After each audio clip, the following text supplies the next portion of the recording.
Today, I'm here to talk about the relationship between learning and questioning. Please keep that in mind that I'm not trying to show off, I just want to share my experiences. When I first got into this school, it was so hard for me to handle the huge amount of things to study. At first, I had to only study, there was no time to play, even for a bit. However, as I got used to this school, I was able to enjoy my leisure life and maintain my scores also. But how can it be possible? I like to share the powerful weapon I developed by studying math and science for 2 years in this school. For this, my TED Talk is about the role of questions in life and learning.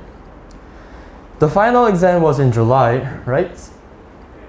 I will ask my second grade friend, do you remember how many pages the life science exam was? 54! As far as I know, it was 54 pages. It's absolutely not a small amount, and it's very difficult to get used to that university level life science content in just a few weeks.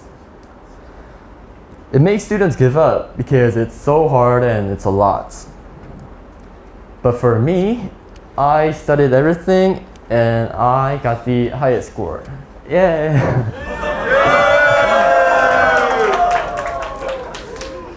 How could I make it? To guess, there will be about 2 main possibilities. First, because I gave up other subjects and studied only life science. And second, because I'm smart.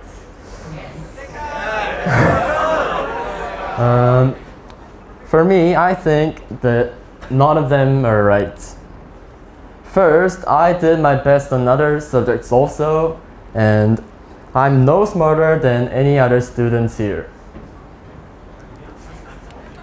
I think the real answer lies in the way of studying, not in intelligence. Do you guys know this graph? It's an action potential graph of neurons. And how about this membrane protein? It's a sodium potassium pump. I bet all of you are familiar with this. When you studied this part, did you unconsciously memorize it saying like sodium blah blah blah, potassium blah blah blah? In fact, the process of action potential is not a thing to memorize. It's something that you can logically understand. At first, for the depolarization, it is sodium channel that needs to open. Because if positive ions come in, the membrane potential would rise. As sodium concentration is higher at the outside, it is sodium channel that needs to open to make the depolarization. And for the repolarization, it is potassium channel that needs to open. Because if positive ions go out, the membrane potential would fall.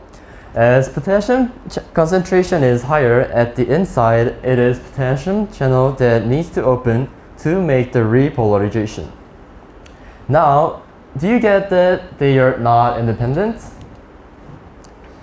It is very important to understand the connecting relationship between many concepts.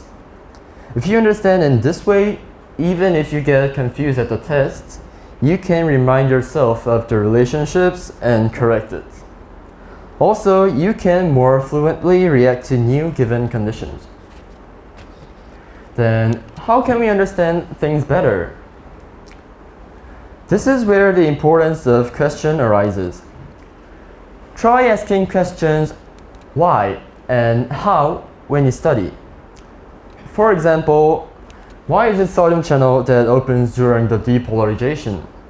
And why is it sodium, not potassium? Good questions should focus on the principle. If you have to choose one between these 2 questions, how does it work would be better than what is the name of it. The process of finding answers to those questions will help you think more logically. Until now, I've been talking about the relationship between learning and questioning. And this time I would like to expand my talk to our lives. Just like asking questions in learning, try asking questions in your life. Most typically, why do you study? Because everyone else does? That cannot be a reasonable motivation.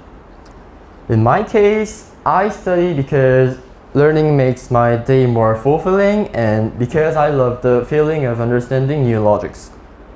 I hope all of you could have your own answers like this. Not because everyone else does, but for your own personal reason. It's never a good choice to unconsciously copy others. If you just follow other people's choices, even if you face a little hardship, you will want to give up right away. There's a clear difference between those who imitate others and those who have their reasons and goals. I bet you will be able to live a more satisfying life if you ask questions about the things you took for granted. To conclude, as you study, ask questions and understand more logically. And second, don't follow others. Question yourself what you really want to do. Thank you for listening.